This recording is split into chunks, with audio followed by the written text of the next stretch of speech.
Now students, we shall discuss the further topic as we have discussed chapter number 2 of 9th class history. The name of the chapter is Socialism in Europe and the Russian Revolution. We have just discussed about the three social groups, that is liberals, radicals and conservatives. Now we shall discuss about industrial society and social change. These political trends were sign of a new change. ये जो राजनीतिक चलन चल रहा था वो एक तरह का सिंबल था कि अब न्यू टाइम, नया समय आने वाला है. It was a time of profound social and economic changes. ये एक ऐसा समय होगा जब बहुत ज़्यादा सामाजिक साथ के साथ आर्थिक परिवर्तन आएंगे. It was a time when new cities came up and new industrialized regions developed. ये वो समय होगा जब नए नए शहर इंट्रोड्यूस होंगे और नया औद्योगिकरण होगा, यानी औद्योगिकृत जो क्षेत्र होंगे उनका विकास होगा. रेलवेज़ एक्सपेंडेड, रेलवेज़ का प्रसार होगा and the industrial revolution occurred, और कहीं ना कहीं औद्योगिक क्रांति भी होगी. Industrialization brought men, women and children to factories. As we know कि इंडस्ट्रियलाइजेशन की वजह से मैन, women और बच्चे कहाँ की तरफ गए? फैक्ट्रीज़ की तरफ बढ़े. Work hours were often long. अक्सर काम करने का जो समय होता था वो बहुत लंबा होता था. एंड वेजेस वर पुअर, और जो सैलरी मिलती थी, जो मजदूरी मिलती थी वो बहुत कम मिलती थी. अनएम्प्लॉयमेंट वॉज कॉमन, बेरोज़गारी कॉमन थी, particularly during times of low demand for industrial goods. बेरोज़गारी कॉमन थी स्टूडेंट्स, और उस दौरान कॉमन थी जब इंडस्ट्रियल गुड्स की डिमांड कम हो जाती थी. तो फैक्ट्री वर्कर्स, कहीं ना कहीं जो फैक्ट्री वर्कर्स होते थे उनको भी क्या कर दिया जाता था? उनको भी निकाल दिया जाता था. Housing and sanitation were problems since towns. शहरों में क्योंकि people migrate more and more to cities just to get employment, जिसकी वजह से बहुत भीड़ भाड़ हो जाती थी और लोगों को प्रॉपर रहने के लिए जगह नहीं मिल पाती थी. तो कहीं ना कहीं सैनिटेशन की प्रॉब्लम रहती थी. हाउसिंग, घर की समस्या थी. साफ़ सफाई की प्रॉब्लम हो गई थी टाउन्स में, क्योंकि टाउन्स में लोगों की जो संख्या है, साथ के साथ टाउन एरिया जो कि इंडस्ट्रियलाइजेशन की वजह से डेवलप हो रहा था, लोग वहाँ ज़्यादा से ज़्यादा आ रहे थे. इस वजह से हाउसिंग और सैनिटेशन प्रॉब्लम भी वहाँ पर बढ़ती जा रही थी. Liberals and radicals search for solution. अब लिबरल्स और रेडिकल्स कोई ना कोई समाधान इन इश्यूज़ को सॉर्ट आउट करने के लिए ढूंढ रहे थे. Almost all industries were the property of individuals. जितनी भी इंडस्ट्रीज़ थी वो कहीं ना कहीं उस समय में व्यक्तिगत संपत्ति हुआ करती थी. Liberals and radicals themselves were often property owners. Liberals और रेडिकल्स की जिनकी हम बात कर रहे हैं वो भी प्रॉपर्टी ओनर्स थे, एम्प्लॉयर्स थे. वो भी लोगों को काम दिया करते थे. Having made their wealth through trade and और इंडस्ट्रियल वेंचर्स, और अपनी संपत्ति बढ़ाने के बाद ट्रेड के माध्यम से, व्यापार के माध्यम से, या फिर औद्योगिकृत जो व्यवसाय थे उनके माध्यम से, they felt that such effort should be encourage. उन्हें कैसा लगा कि इस तरह के प्रयासों को ज़्यादा प्रोत्साहित किया जाना चाहिए. That it's benefits would be achieved, कि इनका जो लाभ है वो प्राप्त किया जा सके. If the workforce in the economy was healthy and citizens were educated. ज़्यादा से ज़्यादा मुनाफा कब कमाया जा सकता है? जब काम करने वाले लोग, इज इट क्लियर, जो मज़दूर हैं, अर्थव्यवस्था को बनाने का मेन काम है किनका? स्टूडेंट्स, मज़दूरों का. तो वर्कफोर्स कैसे होगी? हेल्दी होगी. और सिटीजन्स कैसे होंगे? पढ़े लिखे होंगे. Opposed to the privilege the old aristocracy had by birth. अब उस छूट को, उस प्रिविलेज का अपोज करते हुए जो कि ओल्ड एरिस्टोक्रेसी को मिलती थी by birth, they firmly believed in the value of individual effort. अब देख इनके लिए आया स्टूडेंट्स, इन लोगों ने क्या किया? जो लिबरल्स, रेडिकल्स, हालांकि ये लोग बहुत ज़्यादा विश्वास रखते थे, ये बहुत ज़्यादा प्रॉपर्टी ओनर भी थे, फिर भी इन्होंने क्या किया? ये समाज में परिवर्तन लाना चाहते थे. They firmly believe in the value of individual efforts. इन्होंने व्यक्तिगत प्रयास पर ज़्यादा विश्वास किया, उसकी महत्ता को समझा. लेबर यानी मजदूरी का जो कीमत है उसको समझा, एज वेल एज एंटरप्राइज और इंडस्ट्रीज़ को कैसे अंडरटेकिंग करना है इस बारे में सोचा।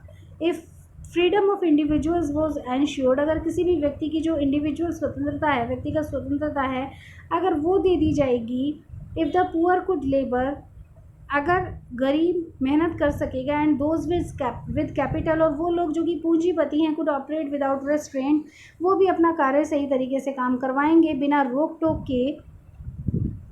They believe date societies would develop, तो उनका मानना था कि समाज में डेफिनेटली विकास होगा। समाज डेवलप कब करेगा, सोसाइटी कब डेवलप करेगी स्टूडेंट्स, अगर हर व्यक्ति की इंडिविजुअल फ्रीडम को इंश्योर कर दिया जाए, दे दिया जाए, पुअर कुड लेबर, पुअर को काम करने का मौका मिले, एंड दोज विद कैपिटल, और जो पूंजीपति हैं, कुड ऑपरेट, वो अपना काम करवाएं विदाउट रेस्ट्रेंट, बिना सेल्फ कंट्रोल के, तब जाकर सोसाइटी क्या होगी, डेवलप होगी।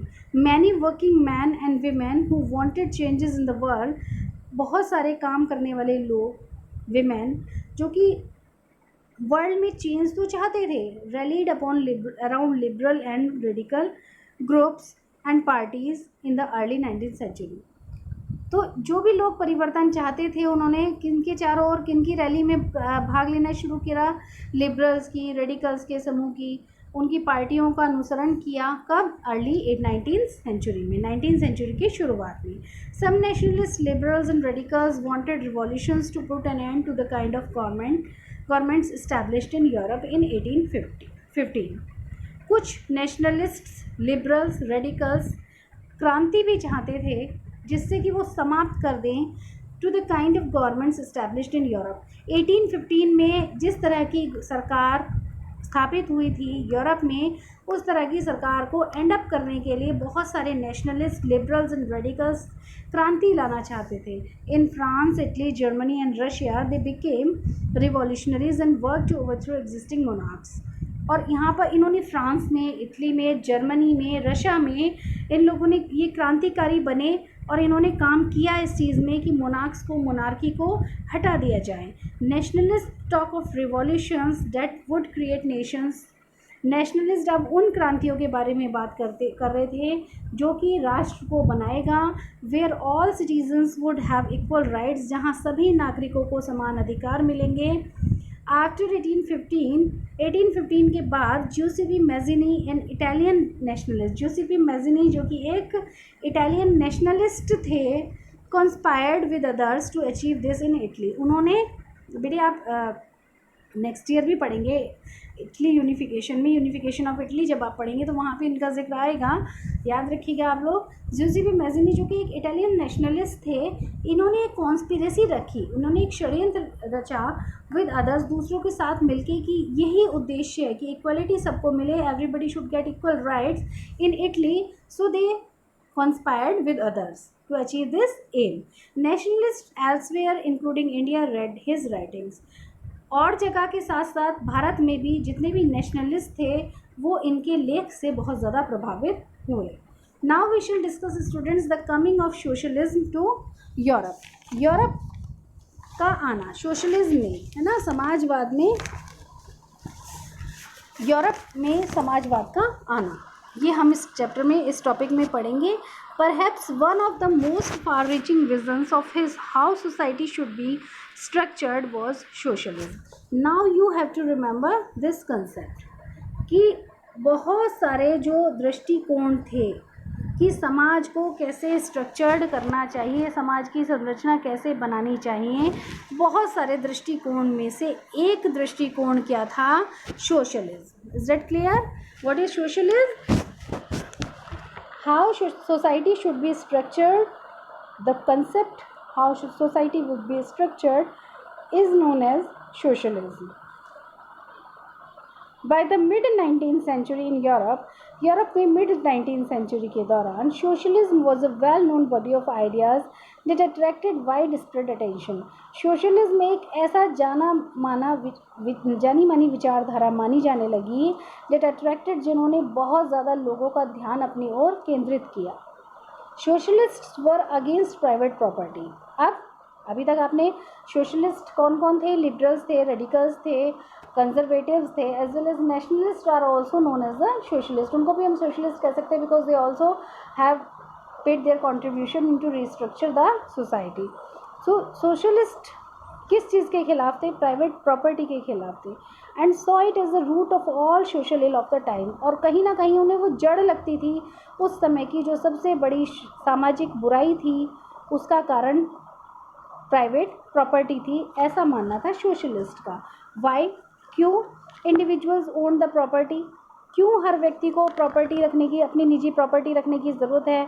डेट गिव एम्प्लॉयमेंट, जो कि दूसरों को रोज़गार देते हैं। But the propertied were concern only with personal gain. ठीक है, वो दूसरों को रोज़गार देते हैं, इसमें कोई बुराई नहीं है, लेकिन प्रॉपर्टीड जो सेक्शन है समाज का, वो केवल अपनी पर्सनल गेन के बारे में सोचता है। किस चीज़ के बारे में सोचता है स्टूडेंट्स? पर्सनल गेन के बारे में सोचता है। And not with the welfare of those who made the property productive. और उन लोगों के बारे में नहीं सोचते, उनके हित के बारे में नहीं सोचते जिन्होंने वास्तव में उनकी प्रॉपर्टी को प्रोडक्टिव बनाया है, इतना ज़्यादा सक्सेस या डेवलप किया है। और डेवलप किसने किया है? वर्कफोर्स ने, वर्कर्स ने। उन वर्कर्स के वेलफेयर्स के बारे में एम्प्लॉयर्स नहीं सोचते हैं। They are thinking about their own profit. That is the social ill what is considered by the socialist, जो कि सोशलिस्ट मानते थे। Is it clear, students? So if society as a whole rather than single individuals controlled property, more attention would be paid to collective social interest. अब ये कह रहे हैं कि अगर समाज पूरी तरह से सिंगल इंडिविजुअल्स, कुछ लोगों के हाथ में ना रहकर कॉमन हो जाए, कंट्रोल प्रॉपर्टी यानी सिंगल इंडिविजुअल्स प्रॉपर्टी को कंट्रोल ना करें और इस बात पर ज़्यादा ध्यान दिया जाए, more attention would be paid to collective social interest, कि लोगों के, सभी लोगों के लिए साझा जो उनका सामाजिक हित है उसके बारे में सोचा जाए, तो सोसाइटी ज़्यादा अच्छे तरीके से डेवलप होगी। Socialist wanted this change and campaign for it. Socialist इस तरह का चेंज लाना चाहते थे और उन्होंने उसके लिए कैंपेन चलाया, अभियान चलाया। How could a society without property operate? कैसे एक समाज बिना प्रॉपर्टी के चल पाएगा? What would be the basis of socialist society? और ये जो समाजवादी विचारधारा पर जो समाज बनेगा उसका आधार क्या होगा? Now the question is that. Question क्या है students? How could a society without property operate? बिना प्रॉपर्टी के समाज कैसे चलेगा और किस विचारधारा पर सोशलिस्ट सोसाइटी, समाजवादी समाज चलेगा? Socialist had different visions of the future. Socialist के फ्यूचर को लेकर बहुत सारे विजन्स, बहुत सारी सोच दृष्टिकोण थे। Some believed to the idea of cooperatives. कुछ लोग तो सहकारी समिति के विचारधारा को मानते थे, जैसे कि Robert Owen, a leading English manufacturer. Robert Owen जो कि एक उभरते हुए इंग्लिश प्रोड्यूसर थे, sought to build a cooperative community. इन्होंने सोचा कि एक कोऑपरेटिव कम्युनिटी बनाई जाए, सहकारी समिति बनाई जाए, जिसको कि क्या नाम दिया इन्होंने? Called new harmony in Indiana. जिसका नाम क्या था बेटे? New harmony in Indiana, USA में। अदर सोशलिस्ट फेल्ट, कुछ समाजवादी लोगों का मानना था that cooperatives could not be built on a wide scale, कि जो सहकारी समिति हैं उनको एक बड़े पैमाने पर नहीं बनाना चाहिए। ओनली थ्रू इंडिविजुअल इनिशिएटिव, केवल किसी व्यक्तिगत पहल के द्वारा ये काम होना चाहिए। They demanded that governments encourage cooperatives, की सरकार प्रोत्साहित करे कोऑपरेटिव्स को। इन फ्रांस में फॉर इंस्टांस एक पल के लिए Louis blank 1813 to 1882, that is their time, his time period, Louis Blanc wanted the government to encourage cooperatives. Louis Blanc चाहते थे सरकार को कि सरकार कॉपरेटिव्स को प्रोत्साहित करें एंड रिप्लेस कैपिटलिस्ट, और पूंजीपतियों को हटा दे। पूंजीपतियों की जो बिल्डिंग्स या जो इंडस्ट्रीज़ हैं उनको रिमूव करके कॉपरेटिव्स को बढ़ावा दें। These cooperatives were to be associations of people, और ये जो समितियाँ होंगी ये लोगों द्वारा संगठित होगी। हु प्रोड्यूस गुड्स टुगेदर, जो कि मिलकर सामान बनाएंगे। And divided the profits according to the work done by members, और उस मुनाफे को आपस में डिवाइड कर लेंगे जिस तरीके से अकॉर्डिंग मेंबर्स ने अपना कंट्रीब्यूशन या अपना योगदान उस कार्य को करने में दिया है। Now we shall read about Karl Marx and Friedrich Engels. Added other ideas to this body of arguments, इस विचारधारा पर उन्होंने अपनी विचारधारा भी दी। मार्क्स आर्ग्यूड, मार्क्स का ने बताया that industrial society was capitalist, कि जो औद्योगिकृत जो समाज है वो कैसा है, पूंजीपतियों का है।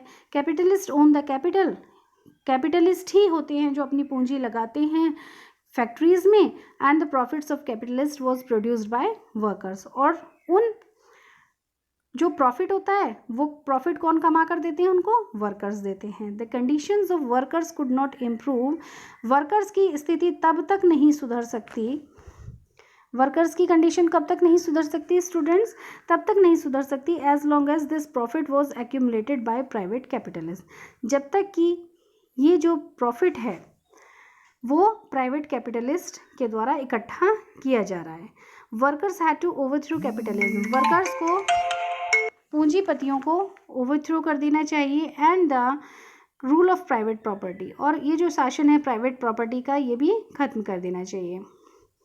मार्क्स बिलीव्ड, मार्क्स का मानना था that to free themselves from capitalist exploitation, अपने आप को स्वतंत्र करने के लिए पूंजीपतियों के शोषण से workers had to construct a radically socialist society, workers को कैसी सोसाइटी बनानी चाहिए स्टूडेंट, रेडिकली सोशलिस्ट सोसाइटी बनानी चाहिए, where all property was socially controlled, जहाँ पर कि सारी संपत्ति समाज द्वारा नियंत्रित होगी।